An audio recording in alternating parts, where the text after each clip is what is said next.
तो कहता है कि probability of solving specific problem independently by A and B are 1/2 and 1/3 respectively. तो कोई ए है, तो ए कोई है बंदा, वो प्रॉब्लम को सॉल्व सही से करे, उसकी प्रोबेबिलिटी 1/2 है। जो बी है वो उसको सॉल्व करे इंडिपेंडेंटली 1/3 है। ये both try to solve the problem independently, find the probability of the problem solve. Okay, तो यानी इसका मतलब ये हमसे पूछ रहा है कि पी ए यूनियन बी पूछ रहा है हमसे, ठीक है।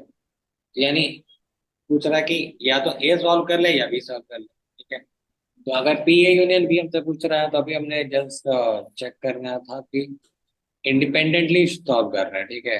तो इसका मतलब होगा कि या तो पी ए सॉल्व कर दे या पी बी सॉल्व कर दे या दोनों सॉल्व कर दे, यही तो मतलब हुआ। तो यानी इसको हम लोग कह सकते हैं कि P A plus P B और minus P A intersection B. अब एक सॉल्व कर रहा है, उसका दूसरे को सॉल्व करने से कोई मतलब नहीं, यानी दोनों इंडिपेंडेंट इवेंट, यानी पी ए आपका 1/2 है, पी बी आपका 1/3 है। तो पी ए इंटरसेक्शन भी यही है कि इस पे डिपेंडेंसी है ही नहीं, ए सॉल्व अपने तरीके से कर रहा है, बी ऐसे कर रहा है, तो इसमें कोई जरूरी नहीं है। यानी ए का सॉल्व करने डिपेंडेंट नहीं है बी पे, और बी को सॉल्व करना ए पे डिपेंडेंट नहीं है, तो दोनों इंडिपेंडेंट इवेंट्स है, तो आप इसको P A into P B लिख सकते हैं, पी ए इंटरसेक्शन बी। यानी ये हो गया आपको 1/2 1/3 माइनस 1/6। यानी ये हो गया आपको 6, यहाँ पे आ गया 3, यहाँ पे 2, यहाँ पे 1। यानी यहाँ आ गया आपको 4/6, यानी आ गया आपको 2/3। तो दोनों का सॉल्व करना एक दूसरे पर डिपेंडेंट नहीं है। यानी ये वाला इवेंट ऐसा है जिसमें दोनों अगर सॉल्व करें एक साथ, दोनों दोनों ही सॉल्व कर दें, उसके दोनों का प्रोबेबिलिटी होगा 1/2 इंटू 1/3, ठीक है। फिर exactly one of them solve the problem, यानी फिर मतलब या तो ए सॉल्व करे या बी सॉल्व करे, दोनों, ठीक है। एकदम यहाँ पे क्या पूछ रहा था कि सॉल्व हो जाए प्रॉब्लम, यहाँ पे पूछ रहा है कि एक एक ही सॉल्व करे, यानी इसका मतलब है आपसे क्या पूछ रहा है कि ए सॉल्व करें बट बी ना सॉल्व करें, और दूसरा कह रहा है आपको बी सॉल्व करें ए सॉल्व ना करें। एग्जैक्टली वन ऑफ देम, ऐसा ना हो जाए कि दोनों सॉल्व कर लें, ठीक है। तो उसके लिए क्या होगा कि आपका, यानी ये क्या पूछ रहा है कि P A intersection B complement पूछ रहा है आपसे, और ये आपसे पूछ रहा है P B intersection A complement.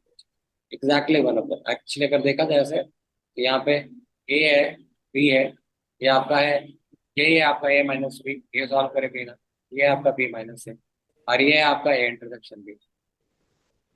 यानी हमको पी ए यूनियन बी में से क्या घटा देना है, ये ए इंटरसेक्शन बी का पार्ट अगर घटा देंगे तो हमको मिल जाएगा।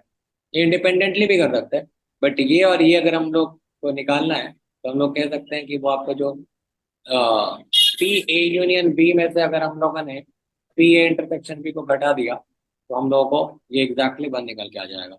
तो probability of A union B तो आपको 2/3 है, प्रोबेबिलिटी ए इंटरसेक्शन बी 1/6 है, तो ये आपको आ जाएगा 6 4 - 1, यानी आ जाएगा आपको ये 3/6, यानी आ जाएगा आपको ये 1/2।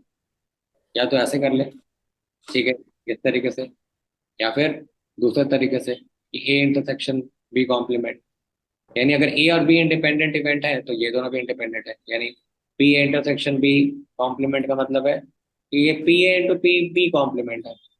तो यानी पी, जो हम लोगों ने एक बार प्रूव किया था, तो P A into P B complement का मतलब हो गया कि आपको 1/2 इंटू 3/3। यहाँ पे निकाल के बैठ जाओ कि पी बी कॉम्प्लीमेंट का क्या मतलब हुआ, एक में से घटाना है 1 माइनस पी बी, यानी यहाँ पे 2/3। सिमिलरली पी ए कॉम्प्लीमेंट का मतलब हो गया 1 minus P A which is 1/2, तो ये आपको हो जाएगा 1/3।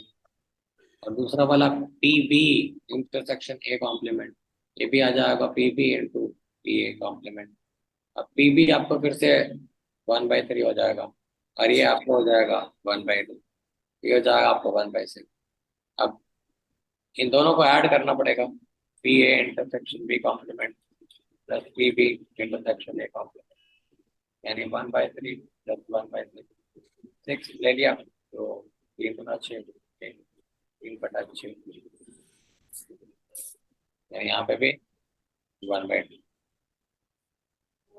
तो कई तरीके से निकाल सकते हैं। अगर बात समझ में आ गई कि क्वेश्चन क्या है, तो इसको पिक्चर बना के ऐसे भी निकाल लें, इसको ऐसे भी निकाल लें, ऐसे भी निकाल लें। तो करने का, एक सवाल को करने का कई तरीका है।